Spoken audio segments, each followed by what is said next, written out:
ಮಿತ್ರ ಈಗ ಹೇಗಿದ್ದಾನೆ ಪಾಪು? ಹಾಂ ರೀ, ಪರವಾಗಿಲ್ಲ. ಎಚ್ಚರ ಆಗಿದ್ದ, ಹಾಲು ಕುಡ್ದ, ಸ್ವಲ್ಪ ಹೊತ್ತು ಆಟ ಆಡ್ತಿದ್ದ, ಇವಾಗ ಮಲ್ಕೊಂಡಿದ್ದಾನೆ. ಹೌದಾ, ಒಳ್ಳೇದಾಯ್ತು. ಡಾಕ್ಟರ್ ಹತ್ರ ಹೋಗಿ ಮಾತಾಡ್ಕೊಂಡು ಬಂದೆ. ಬ್ಲಡ್ ರಿಪೋರ್ಟ್ಸ್ ಎಲ್ಲ ಬಂದಿದೆಯಂತೆ, ಎಲ್ಲ ನಾರ್ಮಲ್ ಇದೆಯಂತೆ, ಏನು ತೊಂದರೆ ಇಲ್ಲ. ಅದೇ ಸ್ವಲ್ಪ ಎನ್ವೈರನ್ಮೆಂಟ್ ಚೇಂಜ್ ಆಗಿದೆ, ಅದಕ್ಕೆ ಅವ್ನಿಗೆ ಆ ಥರ ಆಗಿದೆ ಅಂತ ಹೇಳಿದ್ರು. ಚಿಕ್ಕ ವಯಸ್ಸಿಂದ ಅವ್ನು ಅಲ್ಲೇ ನಿಮ್ಮ ಅಮ್ಮನ ಮನೇಲೆ ಇದ್ದಿದ್ದಲ್ವಾ ಹುಟ್ಟಾಗ್ಲಿಂದ. ಈಗ ಸಡನ್ನಾಗಿ ಇಲ್ಲಿ ಬಂದ್ವಲ್ಲ, ಅದರಿಂದ ವಾತಾವರಣ ಚೇಂಜ್ ಆದ್ರೂ ಹಂಗೆ ಆಗುತ್ತೆ ಅಂತ ಹೇಳಿದ್ರು. ನೀನು ಅಮ್ಮನ ಮನೆಗೆ ಹೋಗ್ತೀಯಾ ಇಲ್ಲ ಇಲ್ಲಿ ಬರ್ತೀಯಾ ನೋಡಿ, ಏನಾದರೂ ಯೋಚನೆ ಮಾಡು. ಮತ್ತೆ ಏನಲ್ಲಿ ಹೋಗೋದು ಅಂತ ಗೊತ್ತಾಗ್ತಿಲ್ಲ ರೀ ನನಗೆ. ನಮ್ಮ ಬಗ್ಗೆಲ್ಲ ಯೋಚನೆ ಮಾಡಬೇಡ. ಪಾಪು ಮುಖ್ಯ ನಮಗೆ. ಅವ್ನು ಹುಷಾರಾಗಬೇಕು, ಅವ್ನು ಚೆನ್ನಾಗಾಗಬೇಕು ಮೊದಲು ಥರ. ಅದಕ್ಕೋಸ್ಕರ ಹೇಳ್ತಿದ್ದೀನಿ. ಬೇಕಾದ್ರೆ ಸ್ವಲ್ಪ ದಿನ ಹೋಗ್ಬಿಟ್ಟು ಬಾ, ಅಲ್ಲೇನೆ, ಏನು ತೊಂದರೆ ಇಲ್ಲ. ನಾನು ಅಮ್ಮನ ಹತ್ರ ಹೇಳ್ತೀನಿ. ಆಯ್ತು, ನೋಡೋಣ. ಪ್ರೇಮ ಬರ್ತೀನಿ ಅಂತ ಹೇಳಿದಾಳೆ, ಅವಳು ಬರಲಿ ಫಸ್ಟ್. ಸರಿ ಆಯಿತು, ನೀನು ಪಾಪು ಜೊತೆ ಇರೋ, ಬಂದೆ ಒಂದು ನಿಮಿಷ. ಸರಿ ರೀ. ಹಾಂ, ಮರ್ತೋಯ್ತು ನೋಡು. ಏನು ತಿಂತೀಯ ಹೇಳು, ತೊಗೊಂಡು ಬರ್ತೀನಿ. ದೋಸೆ ಸಿಗುತ್ತೆ ಈ ಕ್ಯಾಂಟೀನಲ್ಲಿ ಕೆಳಗಡೆ, ತೊಗೊಂಡು ಬರ್ತೀನಿ ಆಯಿತಾ? ಪಾಪು ಜೊತೆನೇ ಇರು. ಆಯ್ತು ರೀ, ನೀವು ಏನಾದರೂ ತಿನ್ನಿ. ನೆನ್ನೆಯಿಂದ ನೀವು ಏನೂ ತಿಂದಿಲ್ಲ. ಹಾಂ ಹಾಂ, ಸರಿ.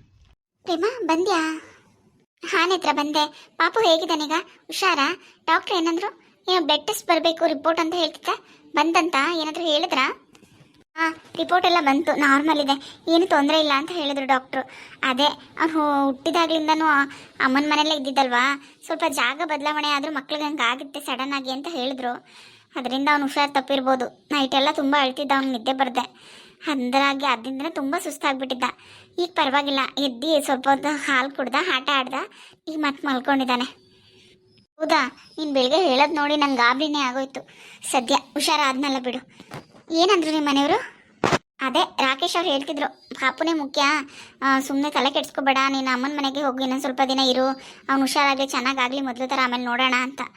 ನಾನು ಏನು ಮಾಡೋದು ಅಂತ ಗೊತ್ತಾಗ್ತಿಲ್ಲ, ಸುಮ್ಮನೆ ಆಗಿದ್ದೀನಿ. ಅದೆಲ್ಲ ಮೊದಲೇ ಅವ್ರಿಗೆ ಜ್ಞಾನ ಇರಬೇಕಲ್ವಾ? ಏನೋ ಕಡ್ದು ಕಟ್ಟೆ ಹಾಕೊಡ್ತಾರ, ಬಾ ಬಾ ಬಾ ಅಂತ ಹಿಂಸೆ ಕೊಟ್ಟರು ನಿನಗೆ. ನಮ್ಮ ಜೊತೆನೂ ಜಗಳ ಮಾಡಿದ್ರು. ಅದೇನಕ್ಕೆ ಹಂಗೆ ಆಡ್ತಾರೋ ಏನೋ. ಈಗ ನೋಡಿದ್ರೆ ಪಾಪ ಹುಷಾರು ತಪ್ಪಿದ್ದಾನೆ, ಸ್ವಲ್ಪನೂ ಅರ್ಥ ಆಗೋದಿಲ್ಲ ಏನೋ. ಈಗ ಏನಾದರೂ ಸಾವಿತ್ರಕ್ಕಂಗೆ ಗೊತ್ತಾದ್ರೆ ಅವಳು ಎಷ್ಟು ಬೇಜಾರು ಮಾಡ್ಕೊತಾಳೆ ಗೊತ್ತಾ? ಅವಳೇ ಅಷ್ಟೊಂದು ಹಠ ಮಾಡ್ತಿದ್ದು, ಕಳಿಸಲ್ಲ ನಾನು ಅಂತ. ಆಯಿತು ಬಿಡು, ಪಾಪು ಈಗ ಸದ್ಯ ಹುಷಾರಾಗಿದ್ದಾನಲ್ವಾ, ಮಲಗಿದ್ದಾನೆ. ಸುಮ್ಮನೆ ಮುಟ್ಟಿದ್ರೆ ಎಚ್ಚರ ಆಗ್ಬಿಡ್ತಾನೋ ಏನೋ. ಮತ್ತೆ ಪ್ರೇಮ, ಮನೆಯವ್ರಿಗೆ ಯಾರಿಗೂ ಹೇಳಿಲ್ಲ ಅಲ್ವಾ? ಹಂಗೆ ಬಂದ್ಯಾ? ಇದು ಗಾಬರಿ ಆಗ್ಬಿಟ್ಟಿದ್ದೆ. ನೀನು ಬೇರೆ ಆ ಬೆಳಿಗ್ಗೆ ಹತ್ಕೊಂಡು ಫೋನ್ ಮಾಡಿದ್ಯಾ, ನಂಗೆ ಏನು ಮಾಡಬೇಕು ಅಂತಲೇ ಗೊತ್ತಾಗಲಿಲ್ಲ. ಹಂಗೂ ಅತ್ತೆ ಕೇಳಿದ್ರು. ಇಲ್ಲ ಅತ್ತೆ, ಒಂದು ನಿಮಿಷ ಬಂತೀನಿ, ಸ್ವಲ್ಪ ಸಿಟಿಗೆ ಹೋಗ್ಬೇಕು, ಕೆಲಸ ಇದೆ ಅಂತ ಹೇಳ್ಬಿಟ್ಟು ಬಂದೆ. ಸಾವಿತ್ರಕ್ಕ ಹಂಗೂ ಕೇಳ್ತಾ ಇದ್ಲು, ನೇತ್ರ ಫೋನ್ ಮಾಡಿದ್ಲಲ್ವ ಬೆಳಗ್ಗೆ, ಏನೋ ಮಾತಾಡ್ತಿದ್ದೆ ನೀನು, ಏನು ಎಲ್ಲಿಗೆ ಹೋಗ್ತಿದ್ಯಾ ಅಂತೆಲ್ಲ. ಅವಳಿಗೇನೋ ಡೌಟ್ ಬಂದಿದೆ ಅನಿಸುತ್ತೆ. ನಾನು ಸುಮ್ಮನೆ ಇರುವಾರ ಅವಳಿಗೆ ಹೇಳಿದ್ರೆ ಅಷ್ಟೇ, ಇನ್ನೂ ಯೋಚನೆ ಮಾಡಿಬಿಡ್ತಾಳೆ.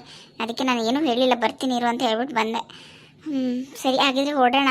ಪಾಪು ಡಿಸ್ಚಾರ್ಜ್ ಮಾಡಿದ್ಮೇಲೆ ಕೇಳ್ಕೊಂಡು ಇವತ್ತು ಸಂಜೆ ಹೊರಟ್ಬಿಡೋಣ ಮನೆಗೆ. ಹೇಳ್ಬಿಡು ರಾಕೇಶ್ ಅವ್ರಿಗೆ ಬಟ್ಟೆ ತೊಗೊಬಂದ್ಬಿಡಿ ಅಂತ. ಅಯ್ಯೋ ಬೇಡ ಅನಿಸುತ್ತೆ ಪ್ರೇಮ, ಮತ್ತೆ ಯಾಕೆ ಸುಮ್ಮನೆ ಅಲ್ಲಿಗೆ? ಹುಷಾರು ಆಗ್ತಿದ್ದಾನಲ್ಲ, ನೋಡೋಣ. ಈಗ ಅತ್ತೆ ಆಮೇಲೆ ಏನು ಅನ್ಕೋತಾರೆ ನನ್ನ ಬಗ್ಗೆ? ಆ ಮಗು ಹುಷಾರಿಲ್ಲ ಅಂತ ಅದನ್ನೇ ಒಂದು ನೆಪ ಮಾಡಿಕೊಂಡು ಮತ್ತೆ ಹೋದ್ಲು ಅಂತ ಅನ್ನಲ್ವಾ? ಯಾಕೆ ಬೇಕು? ಬೇಡ ಬೇಡ, ನಾನು ಇಲ್ಲೇ ಇರ್ತೀನಿ ಬಿಡು. ಪಾಪು ಹೆಂಗೋ ಹುಷಾರಾಗ್ತಿದ್ದಾನಲ್ಲ. ಏನು ನೇತ್ರ, ನೀನು ಸುಮ್ಮನೆ ಹಠ ಮಾಡಬೇಡ ಪಾಪು ವಿಷಯದಲ್ಲಿ. ಅವ್ನಿಗೆ ನೀನೇ ಹೇಳ್ತಿದ್ಯಾ, ರಾತ್ರಿ 2 ದಿನ ರಾತ್ರಿ ಎಲ್ಲ ನಿದ್ದೆ ಮಾಡಿಲ್ಲ ಅಂತ. ಅಲ್ಲಿಗೆ ಹೋದ್ಮೇಲೆ ಅವ್ನಿಗೆ ಅಡ್ಜಸ್ಟ್ ಆಗಿಲ್ಲ ಅನಿಸುತ್ತೆ, ಅದಕ್ಕೆ ನಿದ್ದೆ ಮಾಡದೆ ಅಳ್ತಾ ಇದ್ದಿದ್ದು. ಈಗ ಸುಸ್ತಾಗಿ ಹಾಸ್ಪಿಟ್ಲಿಗೆ ಕರ್ಕೊಂಡ್ಬಂದು ಅಡ್ಮಿಟ್ ಮಾಡೋ ಥರ ಆಗಿದ್ದಾನೆ. ಇನ್ನೇನು ಆಗಬೇಕು ಅಂತ ಅಂದ್ಕೊಂಡಿದ್ಯಾ ನೀನು? ಹಾಂ, ಫಸ್ಟು ಅವ್ನು ಹುಷಾರಾಗಲಿ, ಆಮೇಲೆ ಬೇಕಾದರೆ ಬರುವಂತೆ ಬಾ. ಈ ಮತ್ತೆ ನಾನು ಹೇಳ್ತೀನಿ. ರಾಕೇಶ್ ಅವರು ಅದನ್ನೇ ಹೇಳಿದ್ರು, ಆದರೂ ಸುಮ್ಮನೆ ಏನಕ್ಕೆ ಅಂತ ಅಷ್ಟೇ. ಸುಮ್ಮನೆ ಮತ್ತೇನಾದರೂ ಅಂತಾರೆ, ಪಾಪು ಹುಷಾರು ತಪ್ಪದನ್ನೇ ಕಾಯ್ತಾ ಇದ್ಲು ಏನೋ, ಅದನ್ನೇ ನೆಪ ಮಾಡ್ಕೊಂಡು ಹೋದ್ಲು ಅಂತ. ಅದಕ್ಕೆ ನೋಡೋಣ, ಅತ್ತೆಗೆ ಒಂದು ಸತಿ ಫೋನ್ ಮಾಡ್ತೀನಿ, ಅವ್ರು ಏನು ಹೇಳ್ತಾರೆ ಕೇಳ್ತೀನಿ. ಅವ್ರು ಹೋಗು ಅಂದರೆ ಬರ್ತೀನಿ, ಇಲ್ಲಾಂದರೆ ಹೋಗ್ತೀನಿ. ಸುಮ್ಮನೆ ಯಾಕೆ ಮತ್ತು ನಿಮ್ಮ ಮೇಲೂ ಏನಾದರೂ ಅಂತಾರವರು, ಅದೇ ನನಗಿಷ್ಟ ಆಗಲ್ಲ. ಸರಿ ಅಮ್ಮ, ಆಯಿತು, ನೀನೇ ಫೋನ್ ಮಾಡು. ಒಂದು ಕೆಲಸ ಮಾಡು, ನೀನು ಯಾಕೆ ಫೋನ್ ಮಾಡ್ತೀಯಾ? ರಾಕೇಶ್ ಅವ್ರು ಹೇಗಿದ್ರು ಮನೆಗೆ ಹೋಗಿದಾರಲ್ವಾ, ಅವ್ರಿಗೆ ಹೇಳು, ಅಲ್ಲೇ ಹೇಳ್ಬಿಟ್ಟು ಬನ್ನಿ ಅಂತ. ಅವರೇ ಹೇಳಿದ್ರೆ ಓಕೆ, ನೀನು ಹೇಳಿದ್ರೆ ಸುಮ್ಮನೆ ಯಾಕೆ ಬೇಕು ಹೇಳು? ಆಮೇಲೆ ಏನಾದರೂ ಹೇಳ್ತಾರೆ.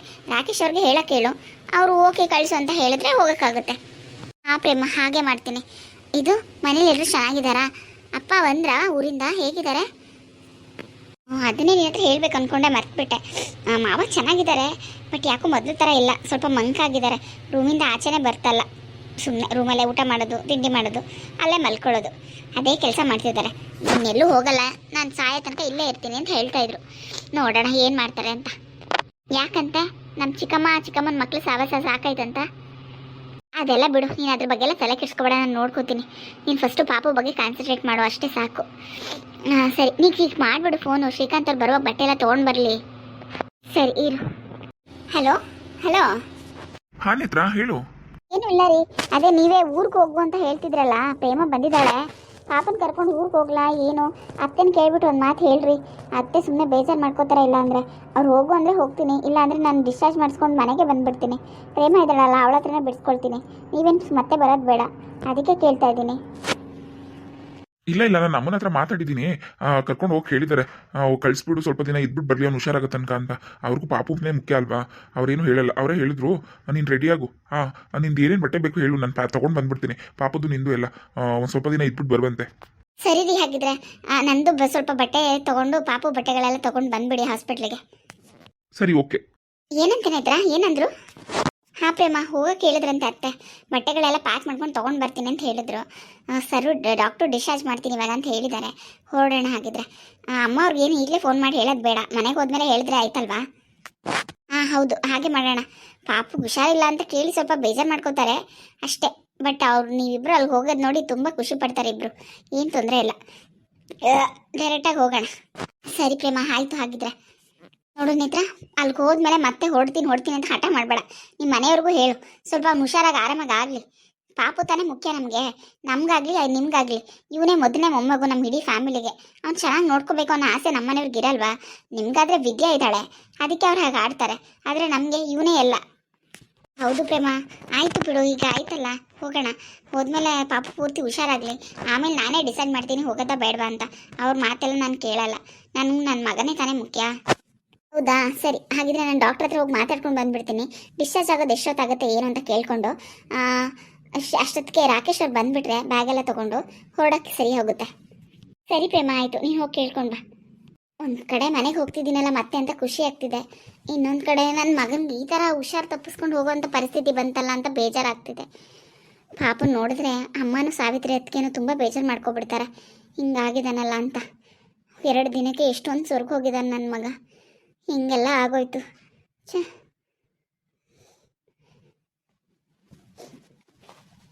ಅತ್ತೆ ಮನಸ್ಸಿಂದ ಹೋಗಕ್ಕೆ ಹೇಳಿದ್ರ ಅಥವಾ ರಾಕೇಶ್ ಅವರೇ ಹಿಂಸೆ ಮಾಡಿ ಒಪ್ಸಿದ್ರ ಏನೋ ಗೊತ್ತಿಲ್ಲ ಏನಾಗಿದೆ ಅಂತ. ಏನಾದರೂ ಅಂದ್ಕೊಳ್ಳಿ ಬಿಡು, ನನ್ನ ಮಗ ಅಷ್ಟೇ ಮುಖ್ಯ. ಹಾಯ್ ಫ್ರೆಂಡ್ಸ್, ಎಲ್ಲರೂ ಹೇಗಿದ್ದೀರಾ? ಎಲ್ಲರೂ ಚೆನ್ನಾಗಿದ್ದೀರಾ ಅನ್ಕೋತೀನಿ. ನನ್ನ ವೀಡಿಯೋಸ್ ಎಲ್ಲ ನೋಡ್ತಿದ್ದೀರಾ, ಸಪೋರ್ಟ್ ಮಾಡ್ತಾ ಇದ್ದೀರಾ, ತುಂಬ ತುಂಬ ಥ್ಯಾಂಕ್ಸ್. ದಯವಿಟ್ಟು ಇದೇ ಥರ ನೋಡಿ ಸಪೋರ್ಟ್ ಮಾಡಿ. ವಿಡಿಯೋ ಇಷ್ಟ ಆದರೆ ಲೈಕ್ ಮಾಡಿ, ಕಮೆಂಟ್ ಮಾಡಿ.